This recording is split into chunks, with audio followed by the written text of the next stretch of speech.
ang tanong ko dito sa mga humihimok sa mga ating kababayan to hate China at dapat makipaggera sa China, bakit ang tahimik nyo sa Sabah? Napakalaking langis na ang kinakalap doon ha. Dito sa West Philippine Sea, inaasahan pa lang na may langis. Doon, sangkatutak na langis na at malinaw na malinaw, meron pang ang arbitral award na Pilipino nagmamayari niyang Sabah. O ano, bakit tayo tahimik? Kasi hindi interest ng mga Amerikano na awayin yung Malaysia. Ang kailangan talaga ng Amerikano, magkagulo somehow para magkaroon sila ng dahilan na maghimasok dahil gusto talaga nilang pulbusin din ang China. Well, alam mo kasi, pag pinag-usapan natin ang bansang China, wala naman talagang tao na China eh. Ang meron ay mga tao gaya natin na mga Chino. So habang umiinit ang tensyon sa panig ng Pilipinas at China at talaga namang pinapainit tayo, no? Eh ganun din ang nangyari sa China. Yung mga sinasabi nila laban sa Pilipinas ay dahil meron silang domestic audience na pinapainit din nila, no? So pareho tayo nagpapainit ng emosyon ng ating mga mamamayan. Ano magiging resulta niyan? Ako po sa mulot mula, ako po yung abogado ng mga mangingisda galing sa Boro. Nung pinagbawalan po sila ng China nung una, nung winater canon sila nung panahon ni Presidente Aquino, tayo pong nagdemanda sa China, no? At tayo nga po nagsabi na kailangan i-demanda natin ng China sa arbitral tribunal. Pero, nung nagkaroon ka po ng desisyon at nagkaroon ng mabuting samahan sa panig ng Presidente Duterte at ng China, abay, natuloy-tuloy po ang hanap buhay nila. Kaya nga po ako'y testigo na kapag nagkakaroon ng mas mabuting relasyon sa panig ng Pilipinas at China, hindi naman sila nagbabawal sa ating gusto gaya ng pangingisda sa Boro. Pero ngayong mainit po ang hidwaan natin, natural, kung ang mga Pilipino maraming nagalit dahil pinapagalit sila ng liderato, marami ring Chino na nagalit dahil pinapagalit din sila ng kanilang liderato ng kanilang bansa. Hindi naman po pwede na tatanggapin ng mga Chino na sila ay ang kalaban at silang nagkakamali, no? So anong nangyari? Okay, kahapon po may bumalik galing sa Boro. Nakapangisda naman sila pero for the first time daw, talagang dinapitan sila ng Coast Guard at sinabing, huwag kayo mangisda.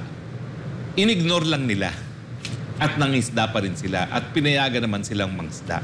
Pero talagang parang may jacket, pinalo yung jacket doon sa kanyang bangka. So makikita nyo na galit din ang mga Chino dahil habang pinapainit tayo ng ating liderato laban sa mga Chino, ang mga Chino pinapainit din ang kanilang mamamayan laban sa Pilipino at ang magiging resulta po niyan. Darating panahon, kapag talagang tumaas po ang tensyon muli, hindi na naman makakapaghanap buhay ang ating mga mangingisda sa Boro. Eh yung mga naghihimok na hate China, kayo bang makakapagbigay ng hanap buhay dyan sa mga mangingisdang yan? Kayo bang magbibigay ng kakainin ng mga pamilya mga mangingisda pag pinagbawalan na naman sila? Sasabihin natin, may arbitral ruling. O sino magpapa-implement yan kung hindi papayag ang China? Alam niyo po, ang nature of arbitration, at ito po meron akong ngayong ongoing arbitration na dalawa ha, wala po talagang pulis yan.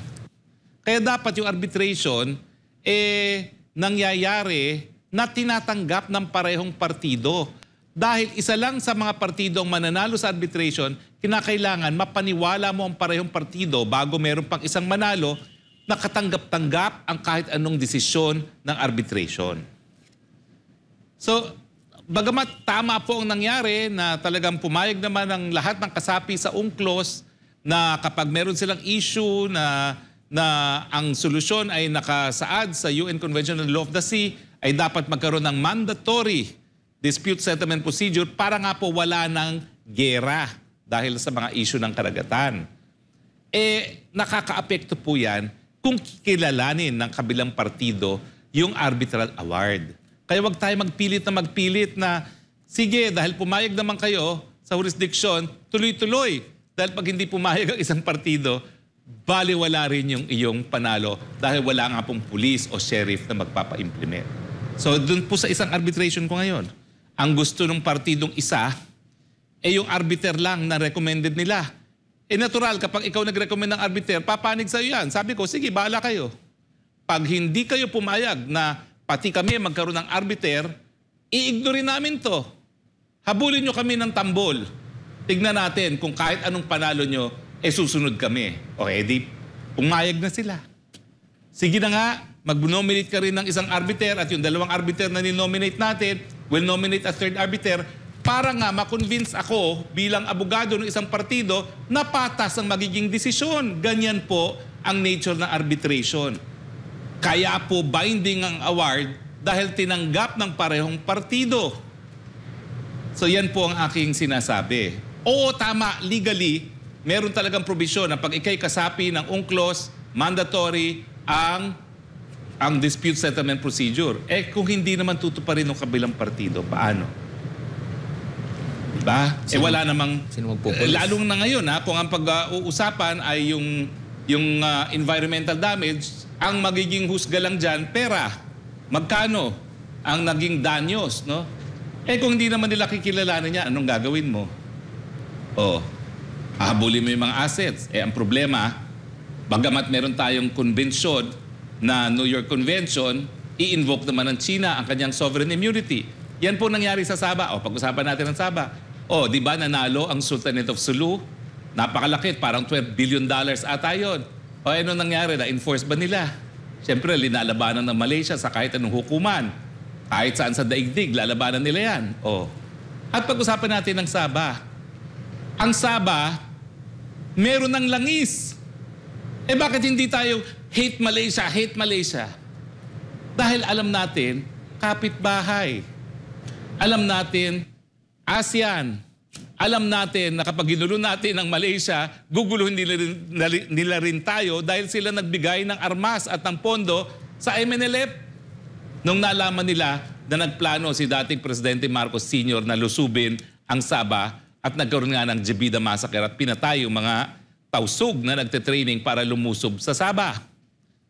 Pero ang tanong ko dito sa mga humihimok sa mga ating kababayan to hate China at dapat makipaggera sa China, bakit ang tahimik nyo sa Sabah? Napakalaking langis na ang kinakalap doon Dito sa West Philippine Sea, inaasahan pa lang na may langis. Doon, sangkatutak na langis na at malinaw na malinaw, meron pang ang arbitral award na Pilipino nagmamayari niyang Sabah. Bakit tayo tahimik? Bakit China ang ating pinupuruhan? Ito expectancy pa lang. Bato-bato at isda ang so far pinag-aawayan. Yun, may tunay na langis. May lupa. Mayroong kontrata. Kontrata of pajak. Malinaw na pinaupahan lang. Nagkaroon na ng arbitral award na pinaupahan lang at kinakailangan maibalik sa magnamayari. Bakit wala? Kasi hindi interest ng mga Amerikano na awayin yung Malaysia. Ang kailangan talaga ng Amerikano, magkagulo somehow para magkaroon sila ng dahilan na maghimasok dahil gusto talaga nilang pulbusin din ng China nang mawawala ang kanilang competition. Attorney, nagkasundo rin, di ba? Meron ding pagpupulong ang Chinese government kasama yung taga-Sabah rin, partnership para sa ekonomiya. Wala bang plano siguro yung mag-question tayo doon? Well, ewan ko. Sa punto naman na pinag-uusapan natin ngayon, bakit nga ganito? Bakit napaka-tensyonado ng ating relasyon ngayon sa China dahil sa bato-bato at isda? Samantalang yung meron ng langis at meron pang lupaan, hindi naman natin pinapansin. Secretary Gibotidoro, kinakailangan magkaroon din ng National Defense Policy dyan dahil atin talaga yan. Meron pang arbitral award. Bakit tayo tahimik? Diba? So, dapat consistent tayo. So, ang katotohanan yan, yung ating relasyon sa mga bansa na iimpluwensyahan hindi lang ng interes ng Pilipino, kundi interes ng iba. Kung ang interes ng Pilipino ay mas maraming pagkain sa pagkainan, dapat aktibo nating kinukuha ang Sabah sa Malaysia. Dahil yon, siguradong may kita na dahil meron ng langis. Napakadaming langis.